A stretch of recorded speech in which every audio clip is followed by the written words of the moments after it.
যত কান্নাগান রামচন্দ্রে করিবে চলিতে চলিতে সঙ্গী করিবে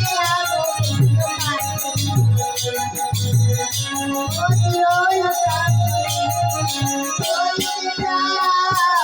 চলিতে সঙ্গী করি গল্লা বলিল মাঝে গতি হল সকলে গতি হল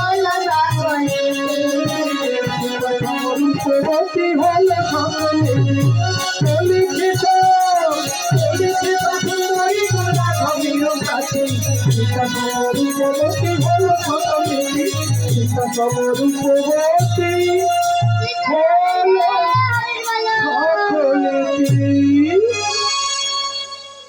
যত কন্যাগণ রামচন্দ্রের গলায় মালা পরাতে চলেছে তখন রামচন্দ্র ভাবছে তাহলে সত্যি দেবনন্দন ইন্দ্রজিৎ মায়া সীতা নিধন করেছে। আজ আবার ভ্রাতৃ দূরীভূত হল। তখন রামচন্দ্র বলছে ও কন্যাগণ তোমরা বৃথায় আমার গলায় মালা পরাতে এসেছো। এ জন্মে আমি এক পত্নী অভিলাষী দ্বিতীয় রমণী আমি গ্রহণ করব না।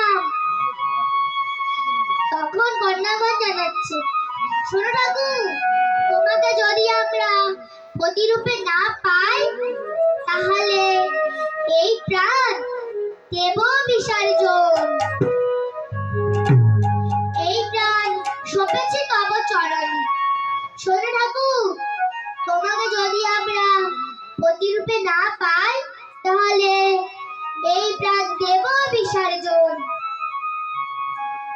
তখন রামচন্দ্র বলছে শোনো কন্যাগণ তোমরা আমাকে প্রতিরূপে পাবে তবে এ জন্মে নয় জন্মান্তরে অর্থাৎ পর জন্মে।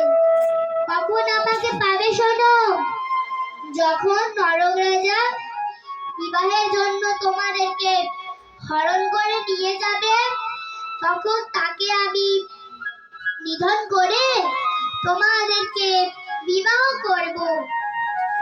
তাই নারদ বলছে ও ঠাকুর মনে পড়ে কি সেই সব কথা? তাহলে আর চাতুরি না করে এই কন্যাগণদের তুমি বিবাহ করো। তখন গোবিন্দ বলছে না নারদ আমি কিছু ভুলিনি, আমার পূর্ব কথা সব মনে আছে। আমি একটু পরীক্ষা করে দেখছি এরা প্রকৃত আমার কি না। ও কন্যাগণ তোমরা কাঁদছো কেন? এসো আমার হৃদয়ের মাঝে এসো। এসো এসো সুন্দর এসো এসো সুন্দর আমার হৃদয়ে এসো এসো সুন্দরী গণ এসো এসো সুন্দরী গণ আমার হৃদয়ে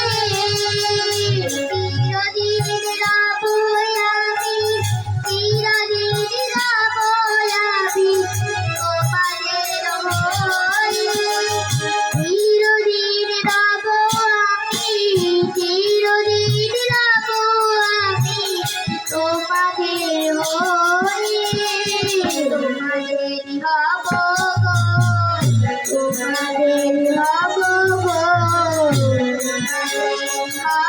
গো তোমাদের হব গো তারায়ে মরে বছর তোমাদের হব গো শোনো চন্দ্র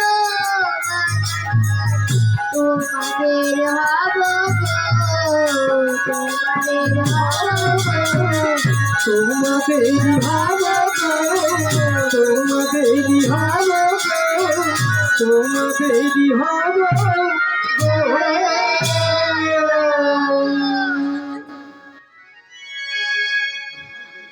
এই কথা শুনে